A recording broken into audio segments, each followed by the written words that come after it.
सभी विद्यार्थीगण एवं देशवासियों को सायंकाल का नमस्कार। आज हम लोग ऐसे महान कवि समाज सुधारक के बारे में जानकारी प्राप्त करेंगे अथवा उनके जीवन के बारे में चर्चा करेंगे कि जिन्होंने किसी धर्म का पक्ष न लेते हुए समाज को सुधारने के लिए कितना अच्छा कार्य किया है। एक बिना पढ़ा लिखा व्यक्ति यदि हमारे देश में समाज को सुधारने के लिए इतना अच्छा कार्य किया है, या बिना पढ़े लिखे व्यक्ति यदि समाज को सुधारने के लिए अच्छे कार्य करते हैं, तो ये हमारे देश का सौभाग्य है कि जिस कार्य को पढ़े लिखे व्यक्ति नहीं कर सकते, उस कार्य को अगर कोई अनपढ़ व्यक्ति करके दिखा देता है, तो ये हमारे देश की यानी कि हमारे देश के लिए गरिमा की बात होगी। तो उसी में से प्राचीन काल के महान कवि जिन्होंने कभी लेखनी का प्रयोग नहीं किया, हम कबीर दास यानी कि महाकवि समाज सुधारक कबीर दास के बारे में जानकारी प्राप्त करेंगे, यानी उनके जीवन परिचय के बारे में जानकारी प्राप्त करेंगे। महान कवि कबीर दास का जीवन परिचय। कबीर दास का जीवन परिचय। जीवन परिचय। कबीर दास का जन्म 1398 ईस्वी में काशी में हुआ था। कबीर दास का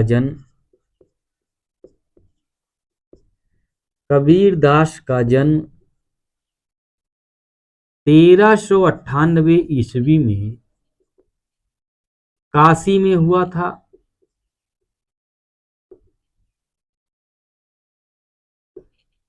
काशी में हुआ था।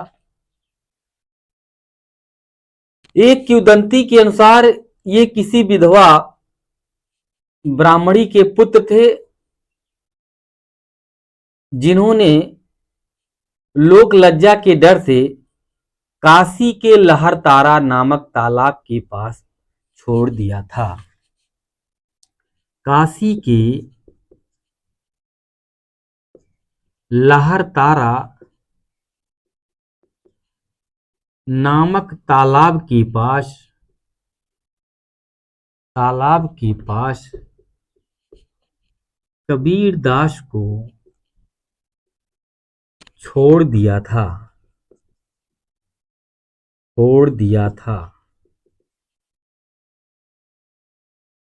वहां से एक जुलाहे दंपति जिनका नाम नीरू और नीमा था, नीरू और नीमा जुलाहे दंपति कहे जाते हैं।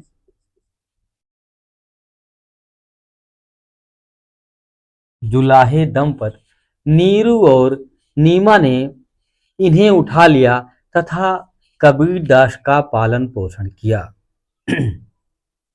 कबीर दास की पत्नी का नाम लोई था। पत्नी का नाम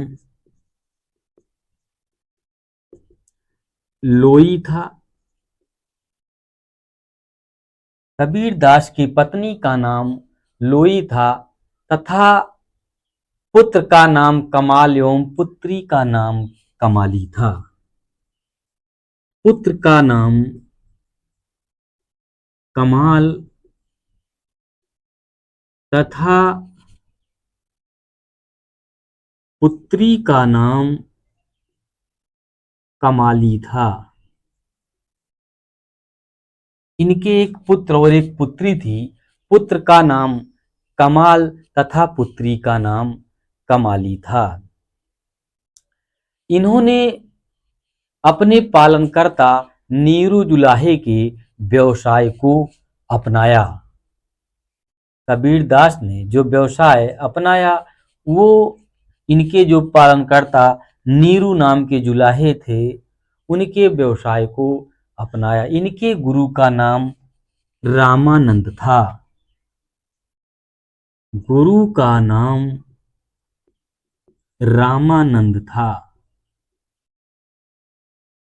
इनके गुरु का नाम रामानंद था। इनके शिष्य बनने के पश्चात गुरु रामानंद एक संत बन गए। काशी में मृत होने से स्वर्ग मिलता है और मगहर में मृत होने से नरक की प्राप्ति होती है। इस अंधविश्वास का खंडन करने के लिए कबीरदास ने अपने अंतिम समय में मगहर को ही अपना निवास बनाया। इन्होंने काशी को यानी काशी का त्याग कर दिया और मगहर में जाकर अपना निवास स्थल बना लिया। काशी का त्याग करके काशी का त्याग करके इन्होंने अपना निवास स्थल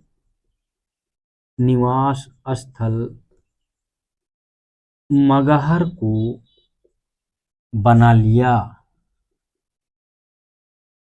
निवास स्थल मगहर को बना लिया। इनकी मृत्यु 1518 ईस्वी में मगहर में हुई। महान कवि कबीरदास की मृत्यु 1518 ईस्वी में मगहर में हुई।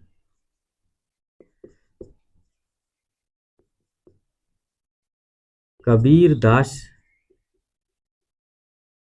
की मृत्यु 1518 ईस्वी में मगहर में हुई।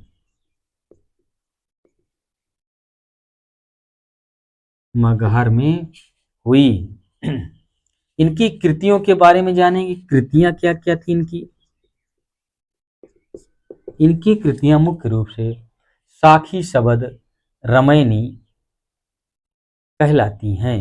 साखी शबद रामायणी। साखी शबद रामायणी। कबीर अनपढ़ थे। इनकी रचनाएं मौखिक हुआ करती थी। इनकी रचनाएं मौखिक हुआ करती थी।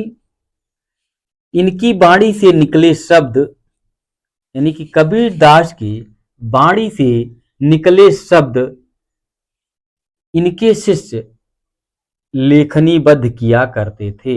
यानी कि इनके द्वारा जो शब्द बोले जाते थे इनके शिष्यों द्वारा वो शब्द लिख दिया जाता था। इसी प्रकार बीजक